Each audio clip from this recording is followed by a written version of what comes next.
The hum of Marcus' red lawn mower filled the warm afternoon air as he guided it over his front yard. The rhythmic slicing of grass was almost meditative, a simple, satisfying task that let him enjoy a peaceful weekend. His neighborhood was quiet, mostly families and retirees who kept to themselves. That peace shattered in an instant.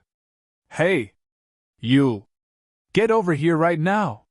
Marcus barely had time to react before a shrill, angry voice cut through the air. He looked up, sweat dripping from his brow, and saw a woman storming toward him. She was overweight, her blonde hair frizzed out from the heat, and on her head sat a bright yellow hard hat with bold black letters reading, HOA. Karen. Marcus sighed. He'd heard about her, the self-proclaimed neighborhood enforcer who harassed anyone she didn't like. He killed the mower's engine and wiped his forehead with the back of his hand. "You need something?" he asked, keeping his voice calm. Karen planted her feet, hands on her wide hips, eyes blazing with entitlement. "Yeah, I need you to mow my lawn when you're done. My usual guy canceled, and I know your kind knows how to do yard work." Marcus stiffened. He wasn't about to let her racist jabs slide, but he also knew better than to give her the reaction she wanted. "I don't do yard work for other people," he said, voice steady. Karen scoffed. "Oh, come on! You're already out here, and I know you don't have a real job. You people are always looking for handouts. Well, here's a chance to earn something for once." Marcus clenched his jaw. "I have a job, and I'm not mowing your yard." Karen's face twisted with rage. "Excuse me? I'm on the HOA board, and I can fine you for being a nuisance." Marcus exhaled slowly, willing himself to stay calm.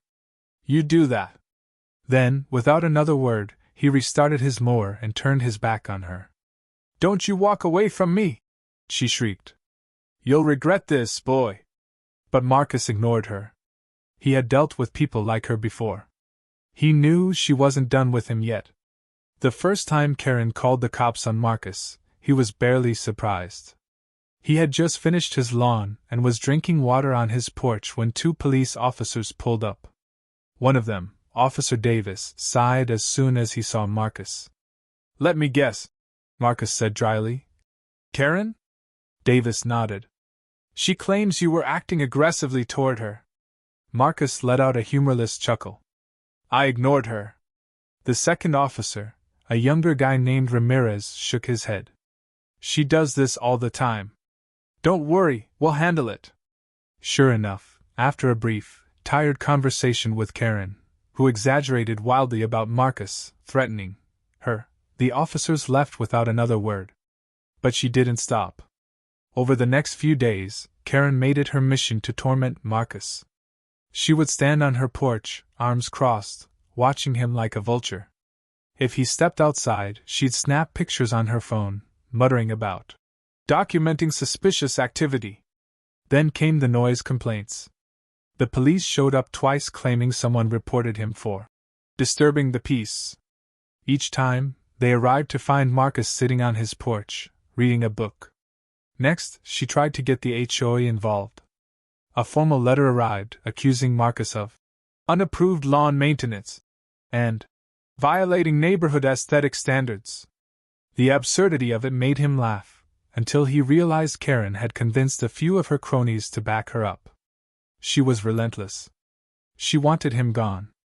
But Marcus wasn't going anywhere. What Karen didn't know was that she had finally messed with the wrong person. Marcus had dealt with racism before, but Karen's relentless harassment was something else.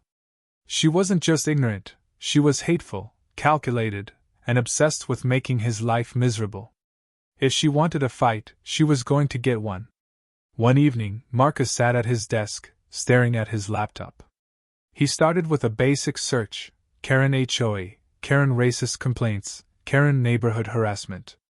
At first, nothing useful popped up, just dull HOA newsletters and old meeting minutes where she complained about things like unsightly trash cans and loud music. Then he found something interesting. A decade-old newspaper article featuring a much younger Karen at a town hall meeting, fighting against certain people moving into the neighborhood. The wording was vague, but the undertones were clear. That was just the start. Marcus spent hours digging deeper. He scoured local archives, social media, and old blogs. Finally, he hit gold, an anonymous forum where ex-members of hate groups exposed their pasts. There she was. A grainy, black and white photo of a group of hooded figures at a rally. At the center, a woman without a mask, grinning. Young, blonde, unmistakable. Karen. Marcus' stomach turned. It wasn't just rumors, she had been part of the clan. And judging by the comments in the thread, she wasn't just a member, she was involved in violent acts. The more he read, the worse it got. An old police report mentioned a case where a black family's house was vandalized with racist graffiti in the 90s. No arrests had been made, but several sources hinted that Karen had been involved. Another article mentioned a suspicious fire at a minority-owned business around the same time. Marcus printed everything out. He saved articles, screenshots, and testimonies. He even reached out to someone from the forum who had left the KKK and confirmed Karen's past involvement. By the time he was done, he had a folder full of evidence. This wasn't just about HOA harassment anymore. Karen had a history of hate crimes. And now, Marcus had the power to expose her.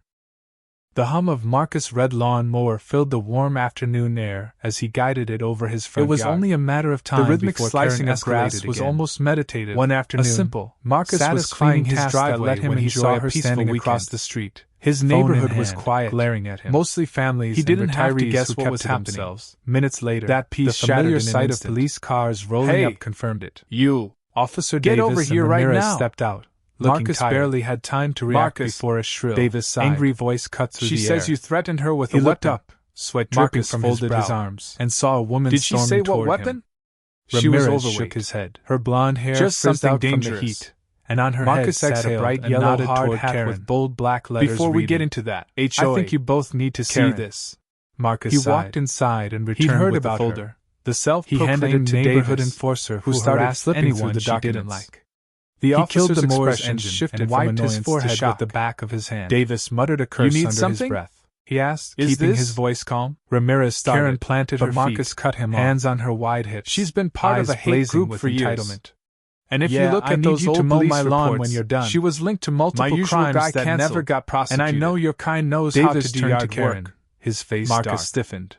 You want to explain about to let her racist Karen's face drained of color, but he also knew better than to give her the reaction she wanted. He made that up. I don't do yard work for other people. I have no idea what this is, he said, voice steady. Ramirez held up a photo of her at the rally. Oh, come on. So this isn't you? You're already Karen's out here, mouth open, and I know you don't have a real gasping for air. You people are always looking for handouts. Well, here's a chance to earn something for once, Marcus said coolly. Marcus clenched his jaw. And you've been calling the cops on me because you don't want a black man living near you. Karen's panic turned to rage. Excuse me? This is a setup. I'm on the HOA board, always, and I can fine you for being a nuisance. She could finish, she lunged at Marcus, exhaled slowly, swinging wildly, willing himself to stay calm. But Ramirez was faster. You do that. He grabbed her arm without another word behind her. He restarted his mower and turned his back on her. Davis helped restrain her as she thrashed. Don't you walk away from me! You're under arrest for filing false police reports. You'll regret this, boy. Davis but Marcus ignored her as they shoved Karen into the back of the squad car. Marcus felt the weight wasn't done with him yet. The first time Karen called the cops on Marcus, he was Karen's barely face twisted with pure rage. He had just finished his crashing down and was drinking water on his porch. She had spent two years controlling this neighborhood, intimidating anyone who didn't fit her narrow, hateful as he saw Marcus. But now, in the middle of the street, Marcus said dryly, her carefully constructed facade had been ripped apart for everyone to see. She claims you were acting aggressively toward her. With a shriek, Karen lunged at Marcus, let out a humorless her stubby fingers curled into I ignored claws. Her. You set me officer, a younger guy named Ramirez, wildly shook his head. Marcus barely had time to take a step back before Officer Ramirez grabbed her from behind. Sure enough, she thrashed violently, tired conversation with Karen, insults, who exaggerated wildly about Marcus, stronger, threatening. They forced her arms behind her left without another word, and Ramirez pressed her against the hood of the squad car. Over the next few days, Karen made it her mission to torment Marcus. Karen, you are under arrest for harassment. She would stand on her porch, making false police reports, watching him and resisting arrest. If he stepped outside, she'd snap pictures on her bright phone, red, muttering about, "This isn't fair," documenting suspicious activity. He's Then the one came who. the noise complaints. We have your history, The police Karen. showed up twice Ramirez claiming cut someone in, reported his him voice for cold, disturbing the and we're peace. going to be looking into those Each time old cases they again. arrived to find Marcus If we sitting find on more, his porch, you'll be facing reading a additional book. charges. Next, she That tried shut to her get up. the HOA involved. For the first time, a formal real letter fear arrived, flickered in her accusing eyes. Marcus of She stopped unapproved fighting, lawn maintenance, but her chest heaved and as she tried to process violating what was neighborhood happening. aesthetic standards. This wasn't just about the her absurdity losing of control it made him of the laugh, neighborhood, until she he was about realized to Karen lose had everything. convinced a few of her By cronies now, to back neighbors her up. had gathered along the She sidewalk. was relentless. Some She whispered wanted in him disbelief. gone. Others shook But Marcus their heads. wasn't going anywhere. A few had their phones What Karen out, didn't know recording was the that she scene. had finally messed The truth with the was wrong out, person, and there was no going Marcus back. had dealt with racism Let me before, go. but Karen's Karen's relentless relentless harassment her voice was something trembling. else. I didn't She do wasn't just anything ignorant. wrong. She was hateful, Davis ignored her calculated, and pulled the and car obsessed door with open. making his life Get in. miserable. Marcus She wanted to crossed his fight. arms, She was going to watching get as one. Karen was shoved into One the evening, backseat. Marcus sat at his Their desk, eyes met staring through the at glass. his laptop. Hers full of He hatred started and with a desperation. basic search. His calm Karen and HOA. unbothered. Karen racist The moment complaints. the car pulled away, Karen neighborhood an harassment. eerie silence fell over the At block. first, nothing useful Nobody popped rushed up. to defend Just Karen. dull HOA newsletters Nobody and made old meeting excuses minutes for her where she behavior. complained about things like The woman who had unsightly terrorized so trash many cans, people was gone, and the neighborhood was music. already better for it. Then he found something A neighbor, interesting. an elderly A man decade-old who had lived in the newspaper area article for featuring decades, a much younger approached Karen Marcus at a town and hall clapped a meeting, hand on his fighting shoulder. against certain About people, damn time, moving he into muttered. the neighborhood. Marcus The nodded. wording was vague, Yeah, but the undertones were it is. clear. In That the was days just that the followed start. Karen's arrest, Marcus the neighborhood spent hours felt digging deeper. different. He scoured local archives, quieter, social media, For the first and time old in blogs. years, People sat on their Finally, porches he without hit fear gold, of being an watched anonymous or forum reported. where ex-members of Kids hate played in groups their yards exposed without their Karen's pasts. shrill voice complaining There she about was. the Nuisance. a grainy, black Neighbors and white who photo had of once a group kept their of hooded heads down figures started started talking talking to one another At the again. center, A woman Marcus, without a mask, grinning. he finally had his peace. Young, blonde, He unmistakable. mowed his lawn without Karen. interruptions. Marcus' He stomach sat on turned. his porch without It feeling wasn't like just a criminal. rumors. She The had been paranoia part of the Karen plan. had instilled in him, And judging by the the constant comments in the worry thread, that she'd find she a new wasn't way just to a make member. his life She was miserable, involved in was violent gone. acts. But Karen's The more he troubles read, were just the beginning. worse it got. The news of An her old past police spread report fast. mentioned a case where a Local black reporters family's picked house up the was story, vandalized with digging racist even graffiti deeper in into the her 90s. background. No More arrests evidence had been surfaced. made, but Letters, several sources old hinted witness that Karen statements, had been even a involved. confession from a former Another Klan article member mentioned who a confirmed her suspicious involvement fire at a in minority-owned multiple hate business crimes. around the same time. Then came the legal Marcus printed consequences. everything out. The false He police saved reports articles, were bad enough, screenshots, but once and investigators testimonies. reopened some of those old He even cases, reached out to things someone got from the worse forum for Karen, who had left the KKK. She had evaded and justice for confirmed years. Karen's past But now involvement. the truth was catching By up the to time her. he was done, One he morning, had a folder Marcus full checked of the evidence. news and saw the headline. This wasn't just about Ex-HOA HOA president anymore. indicted for hate Karen crimes had a and history harassment. of hate crimes. He smirked. And now, Neighbors Marcus started had the talking power about to what would expose happen her. to her house. Some hoped the HOA would auction it off to a new family, one that wouldn't bring chaos and hate to their street. One thing was certain, Karen wasn't coming back. Marcus took a deep breath, soaking in the morning air. The neighborhood had finally moved on. Justice had been served.